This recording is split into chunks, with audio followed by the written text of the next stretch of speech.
Bonsoir à tous, bienvenue dans votre émission, votre projet pour La Réunion.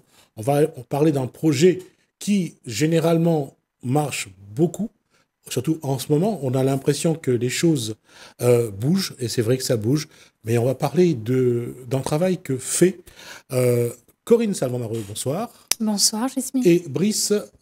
Bataille. C'est déjà un combat qui commence. Brice Bataille et Corinne Salvant-Mareux. D'abord, votre projet, c'est... On va juste le présenter. En un mot, en une phrase, ça serait d'embellir la réunion. D'accord. D'y contribuer. Et vous voyez comment elle est dans la communication, elle s'est déjà embellie. C'est quelque chose. La question, d'abord, on va parler un petit peu de vous. Honneur aux dames. Allez, honneur aux dames. Donc, Corinne Salvant-Mareux. Et je suis décoratrice et également designer mobilier chez Style et Design. D'accord. C'est votre structure à vous. C'est ma structure à moi. De quoi, ouais. Ah, d'accord. Voilà. Et donc, moi, Brice Bataille, designer et architecte d'intérieur. J'allais dire, c'est incroyable comme parfois les choses se mettent en place facilement. Hein. Ouais. Oui. Complètement. On va juste rappeler que vous êtes en couple. Oui. Pourquoi tu l'as mis loin de moi comme ça? Je suis désolé. C'était le scoop de l'année. Je suis désolé de vous avoir séparés aussi, de manière aussi dramatique. La question, quand on vous présente, j'allais dire, qu'est-ce qui caractérise un couple et deux personnes qui est vraiment dans tout ce qui est l'embellissement? Alors, je dirais que c'est une question de complémentarité.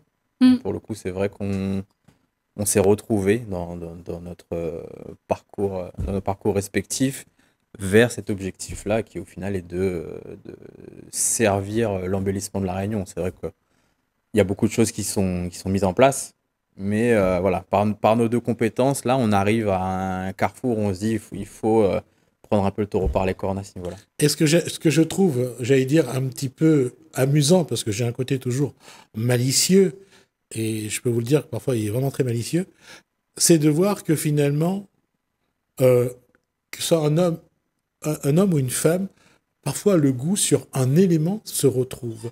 Là, c'est comment regarder une chose, comment l'embellir. Et ça, c'est une question à laquelle vous voulez apporter des réponses tous les deux. Oui. En fait, on est toujours dans une quête d'harmonie. On aime bien harmoniser ce qui se déroule sous nos yeux. Donc, par exemple, un truc très concret, on était dans un restaurant qui bénéficie d'un étage. Et depuis l'étage, on a vu sur plein de commerces différents.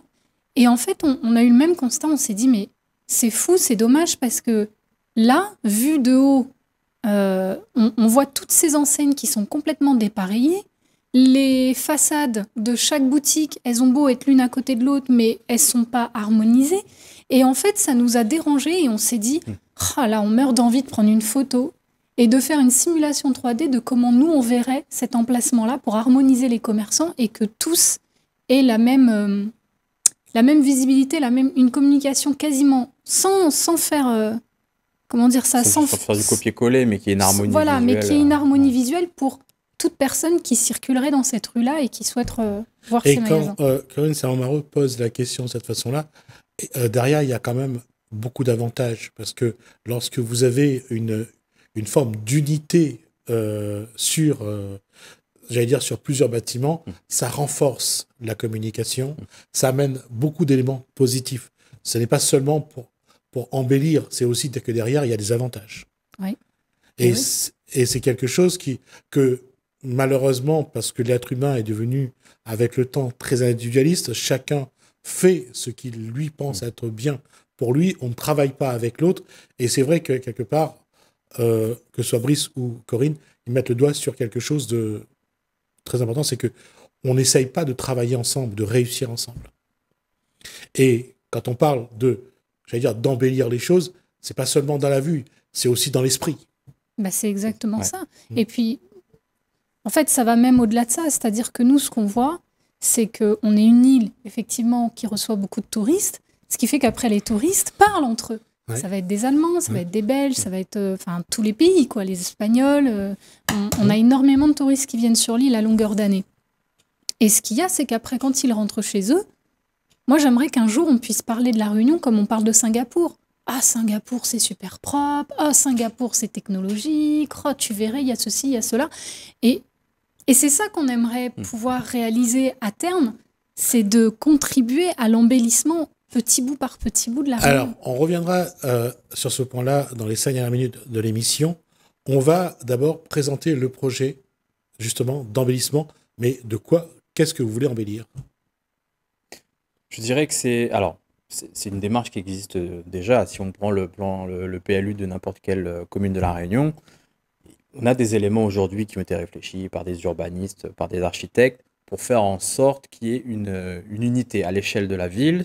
Donc, par exemple, si vous habitez dans un secteur où on a des monuments historiques, des choses comme ça, on ne peut pas faire tout et n'importe quoi. Sauf qu'aujourd'hui, on se rend compte que dans beaucoup d'endroits, il y a eu une urbanisation qui allait un peu plus vite que ce qu'on pouvait contrôler. Et force est de constater que dans beaucoup de secteurs de la Réunion, il y a des choses qui ne sont pas respectées. Donc, on essaye un petit peu de venir, bon, pas comme un pansement, mais voilà, de venir réparer un petit peu toutes ces choses-là. Aujourd'hui, dans le métier que vous faites, sur quoi vous travaillez exactement? Alors, en tant que décoratrice d'intérieur, moi, je m'occupe essentiellement de l'optimisation des espaces et l'harmonisation des espaces, comme le nom l'indique, à l'intérieur des logements, essentiellement. Après, parfois, on nous confie aussi les aménagements extérieurs, et c'est pour ça que là, tant que ça touche qu'à l'intérieur, en général, moi, pour la partie harmonisation, embellissement, j'ai le projet pour moi toute seule, et en général, après, pour tout l'aspect technique, je le bascule à Brice, qui lui est donc architecte d'intérieur et qui a des technicités en plus que moi je n'ai pas.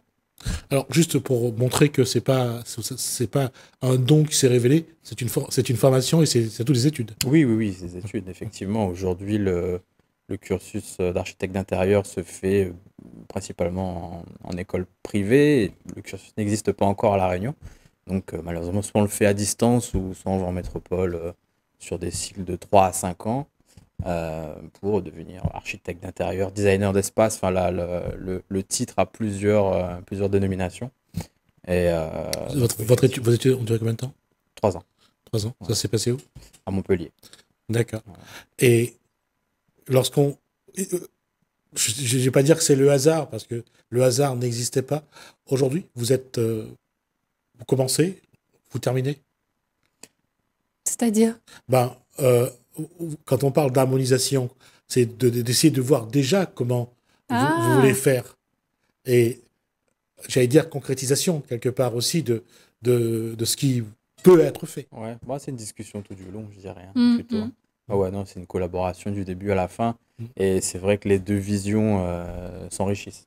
Voilà. Ouais. Parce qu'on dit toujours que l'étincelle jaillit de la discussion.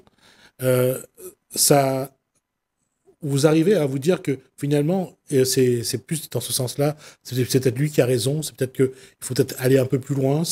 Les discussions sont, j'allais dire, âpres. Jusqu'à maintenant, à chaque fois qu'on travaille ensemble sur les projets, c'est ce que disait Brice au début, c'est très complémentaire parce qu'il apporte une idée ou j'apporte une idée et puis on va rajouter un petit ingrédient chacun et au final, ça devient quelque chose de super sympa où les clients valident, les clients sont super surpris de ce qui est possible de faire chez eux ou dans leur entreprise, parce qu'on a beaucoup de professionnels essentiellement. Et du coup, ouais, c'est assez complémentaire, moi, je trouve. Enfin, chaque fois qu'on est sur les projets...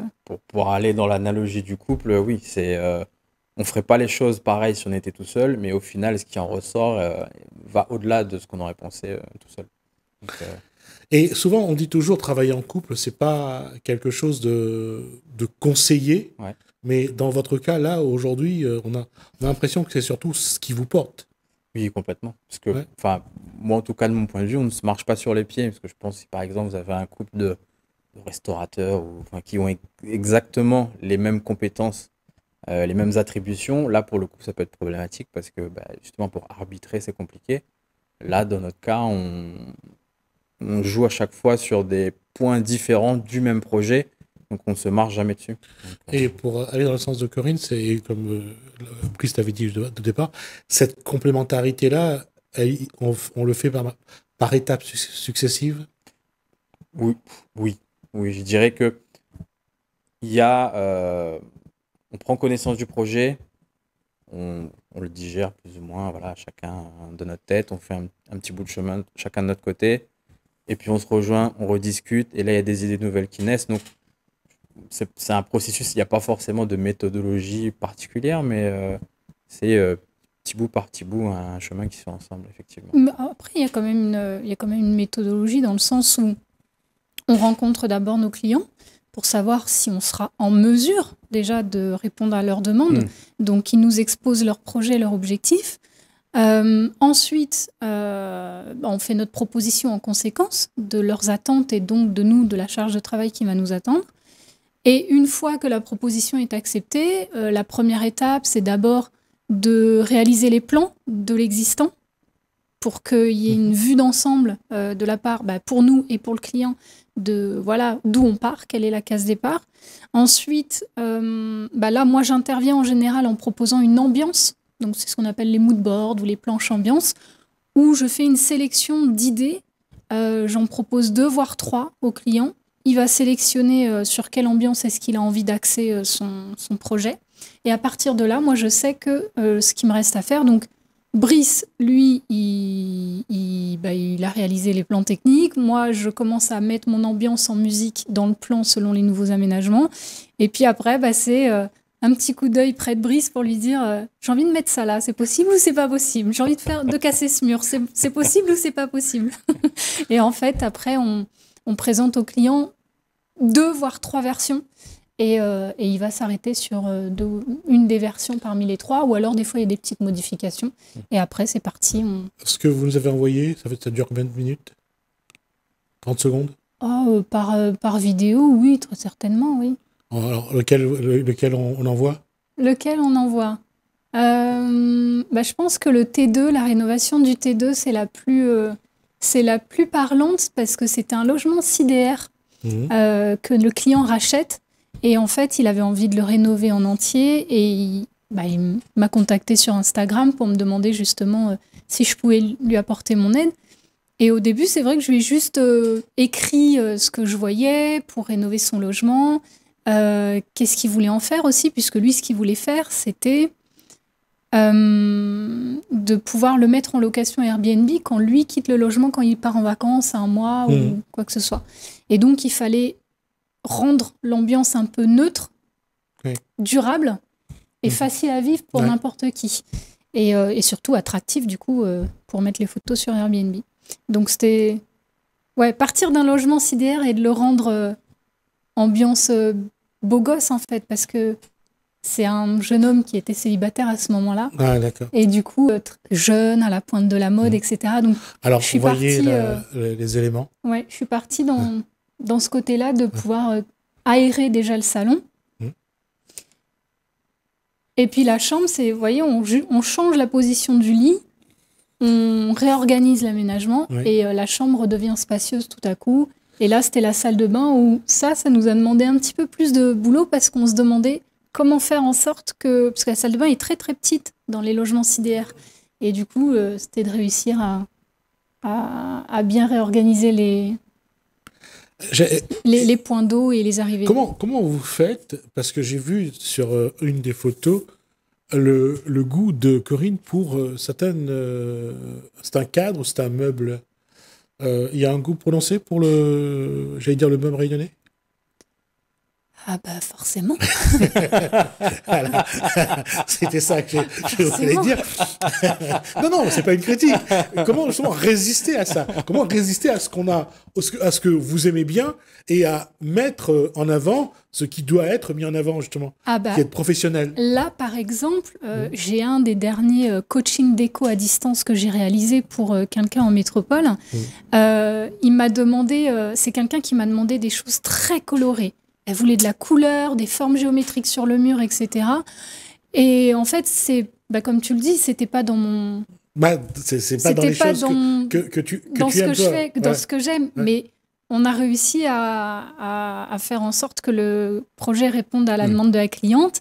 J'ai dû me l'approprier et au final, rien que de travailler sur sa 3D, j'aime déjà ce dans quoi je suis en train d'évoluer dans la 3D et même si c'est pas mes goûts à moi de nature, on apprend à aimer autre chose. Voilà, je me vois bien évoluer dans son logement extra coloré avec une multitude de couleurs sur les murs, etc. Et c'est pour ça que je disais quelque part aussi, il faut se transcender pour faut vraiment capter d'abord ce que l'autre a envie et pouvoir le mettre dans le projet. Le transformer en réel, l'attente du client qui a été exprimée selon ses goûts à elle. Oui, et puis c'est vrai que là, si on parle là-dedans du côté plus aménagement intérieur, il y a un volet très psychologique. Et je veux pas créer de problème, hein, mais j'ai toujours pensé que la femme, en termes de goût, en termes de... Elle va aller plus loin. Oui, je ne peux pas vous contredire là-dessus. C'est vrai que personnellement, moi maintenant de travailler avec Corinne, ça me soulage parce que je n'ai plus... Enfin, comment dire ça? Oui, j'ai moins cette sensibilité-là. Ouais, c'est ça. Sa violence. C'est ça. Ça vient moins naturellement. Moi, je vais être plus sur des choses techniques. Bon, sans aller dans des clichés que les garçons aiment les voitures et les filles les poupées, mais il y a effectivement une sensibilité différente. Et rien que là, de vous regarder tous les deux, dans votre tenue, dans votre façon d'être, on voit le goût chercher cette petite différence qui va faire la différence. Plutôt, j'allais dire, plutôt classique, plutôt sophistiqué. Ouais, c'est vrai en plus. Ouais, c'est vrai. Parce que Brice, quand il fait des projets, même avant qu'on commence à travailler ensemble, il faisait des projets d'aménagement intérieur et c'était toujours très masculin, très sombre, ou alors très tranché avec des couleurs très vives, du jaune, du orange. Un jour, tu avais fait une salle de formation pareil, au mur, c'était des couleurs extrêmement vives avec des formes géométriques très droites. Et c'est vrai qu'il y a une affinité différente, mais c'est pour ça, comme il le disait, on ne se marche pas dessus parce que il y a certaines choses où je vais lui laisser la main parce que moi, je sais que le client, si c'est un homme justement qui veut quelque chose de très masculin, on a un projet en ce moment où c'est un couple de profession libérale dans le secteur de la médecine. Ils ont acheté un local et donc ils vont aménager leur local, leurs locaux. Et monsieur est très justement sophistiqué, masculin, il veut des choses fines, géométriques, design. Là, je me tourne vers Brice et je dis, est-ce que tu penses que ce luminaire-là pourrait lui plaire? Parce que je me dis, ils ont la même vision de ces choses-là masculines, du droit, du... C'est pour ça que quand on parle de complémentarité, c'est très vrai pour vous deux parce que vous êtes chacun différent, mais pour le travail que vous faites, c'est vraiment un avantage d'associer vos compétences et votre façon de ressentir les choses, de vivre les choses. C'est vrai. Et dans ce que... Il nous reste 2 minutes, mais je vais poser la question. Le Réunionnais, il n'est pas très dans le design, dans la quête de quand il fait sa maison, il cherche d'abord le plan, il pense pas trop à l'intérieur, où est-ce qu'il va mettre telle chose, ou est-ce que ce mur-là va devenir dans une décoration. Est-ce que le Réunionnais est en train d'évoluer à ce niveau-là? Oui. C'est vrai que là, aujourd'hui, on a une nouvelle demande, même des gens qui peut-être rachètent, en ce moment, c'est beaucoup la mode de racheter des cases Satec, des vieilles cases créoles, des choses comme ça. Et les gens sont beaucoup plus sensibles à ça. Je pense que surtout avec le Covid qui est passé par là, confinement, les gens sont beaucoup restés chez eux et ils se sont rendus compte de ces aspects-là qui étaient très importants. Et il y a quelque chose aussi qui est vrai, c'est qu'aujourd'hui, il y a une chose qui commence à rentrer dans la tête des gens, c'est que faire une maison pour la famille avec les enfants, c'est plus aussi vrai parce que quand les enfants s'en vont, la maison, elle est vide. Donc, il faut que la maison, elle continue à vivre, à s'adapter au changement de vie. Voilà. Et ça, c'est quelque chose que je me suis rendu compte que les gens commencent à se poser la question. Avant, on aimait faire une grande maison en béton avec vraiment une très belle maison. Et le jour où les enfants s'en vont, ben... Il y a un étage qui est vide. Exactement. Exactement. Ou alors ils aménagent le vide sanitaire qui est en dessous pour en faire un studio et ils louent le haut de la maison. Ouais, parce que quand les enfants sont partis, la maison elle devient silencieuse, trop grande. un peu sombre, trop grande. D'entretien pour quelqu'un qui est tout seul. Quoi. Exactement, ouais. Même en couple d'ailleurs. Oui, même en couple. Ouais, même en couple. C'est pour ça que cette question-là sur l'aménagement de la maison, les gens commencent à se poser la question, qu'est-ce qu'il y aura après? Et puis, il y a un autre élément qui va rentrer en jeu, et de plus en plus, c'est le vieillissement. Oui. Est-ce que l'escalier qu'on va faire à pic va durer? Est-ce que lui, quand il aura 60 ou 70 ans, est-ce qu'il pourra le monter?